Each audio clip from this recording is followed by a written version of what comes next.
Hello everyone, welcome to Universal Group of Institutions. I am Lavanya. In the last video, we discussed NCERT Grade 7's 5th chapter, which is Physical and Chemical Changes. In this video, we'll move forward with the next chapter.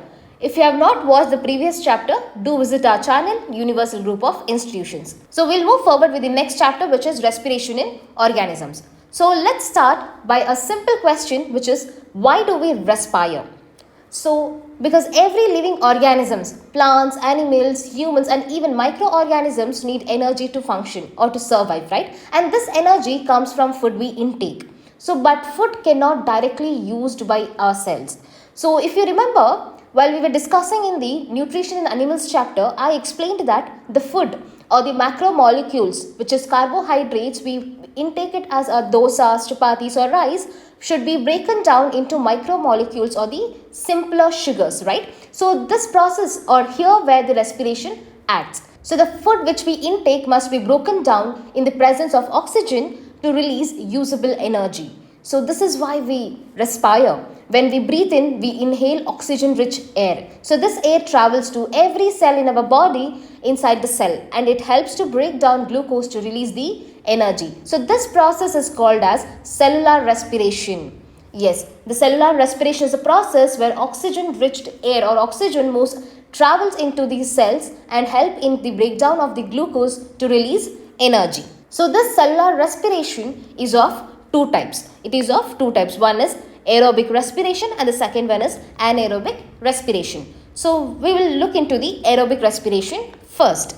So what do you mean by aerobic respiration? Aerobic. Aero means air in the presence of oxygen. Aero means oxygen in the presence of oxygen. The respiration takes place. So in most of the organisms, the respiration happens with the use of oxygen. This is known as aerobic respiration. So what happens here? The glucose combines with the oxygen. The glucose combines with the oxygen to produce carbon dioxide, water and energy. So glucose break down by using oxygen and release carbon dioxide, water and large amount of energy for the organism to function. So this is the primary method in most of the organisms. And aerobic respiration is the major energy releasing process and this occurs in the mitochondria and even in the cytoplasm also. So mitochondria is the powerhouse of the cell. Next we'll look into the anaerobic respiration. Anaerobic. Aerobic means air or oxygen. An means absence. So in the absence of oxygen the respiration is taking place or there is a oxygen supply is being decreased. So the required amount of oxygen is not supplied to the body or the oxygen level is being decreased. That's when this anaerobic respiration takes place. So what happens when oxygen is not available or oxygen level is being decreased? So organisms like yeast respire anaerobically without oxygen or the food which has been in the body breaks down occurring without oxygen. So the organism like yeast survive in this way using anaerobic respiration. During this process, it produces alcohol and carbon dioxide. So yeast converts glucose into alcohol and carbon dioxide and this is exactly how wine, beer and bread are made. Yeast bubbling, bread rising and alcohol production is an example for this, where not only yeast, even in humans, this anaerobic respiration is being seen. When? During the extreme condition. What kind of extreme condition? When the required amount of oxygen is not supplied to the cells. So when the oxygen demand is being decreased or the oxygen flow is being decreased, what happens? The cell will adapt automatically to anaerobic respiration. Okay. So in the following slides, we'll look into that also. So now we spoke about the cellular respiration. The cellular respiration is a process where the oxygen moves into the cell and break down the glucose to give energy. And the cellular respiration is of two types. One is aerobic respiration and another one is anaerobic respiration. Aerobic respiration in the sense in the presence of oxygen. Anaerobic respiration means in absence of or in the less amount of oxygen. Next, as I said, anaerobic respiration is also seen in humans. We will look into the how exactly it's work.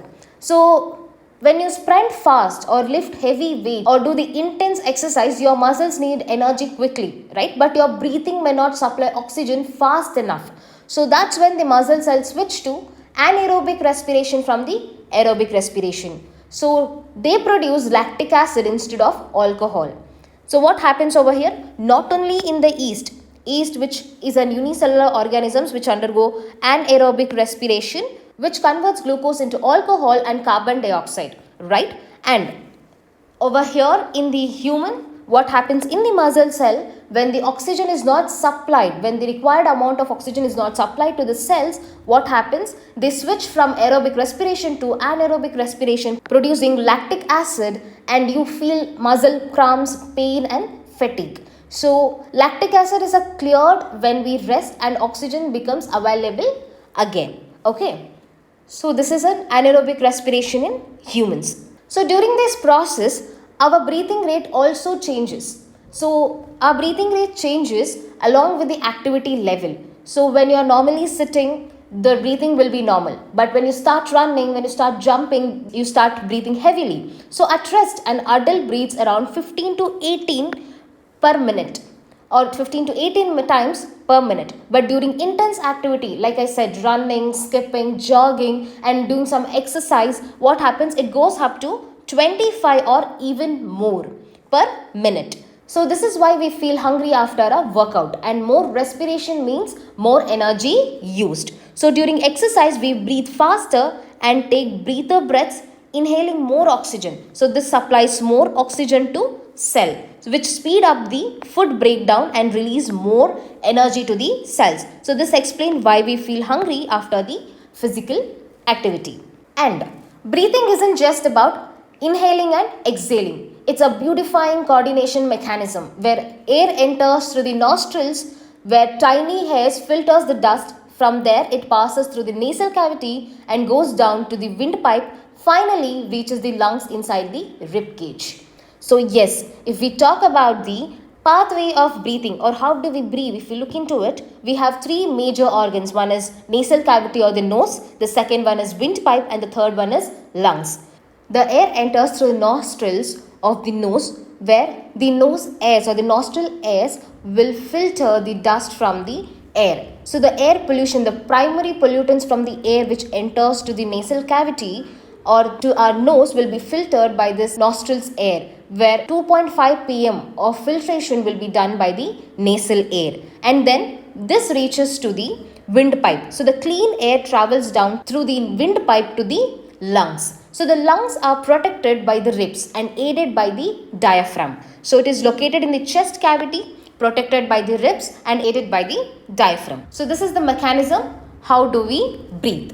If we look into its mechanism of breathing, the breathing involves two major steps. One is inhalation and one is exhalation. Inhalation is where we intake the air and exhalation is where we breathe out the air. During inhalation, the ribs move up and downwards. So what happens when air enters into the lungs? The ribs move up and downwards, diaphragm moves down, and chest cavity space increases, the air rushes into the lungs. During exhalation, the ribs move down and inwards, diaphragm moves up, chest cavity size reduces and air is pushed out of the lungs. So we intake oxygen and leave out the carbon dioxide. And an important note is that smoking damages the lungs, which reduces oxygen carrying capacity and increases the risk of cancer. So to avoid that, yoga practice like pranayama, it improves the lung capacity. Not only that, but if we all practice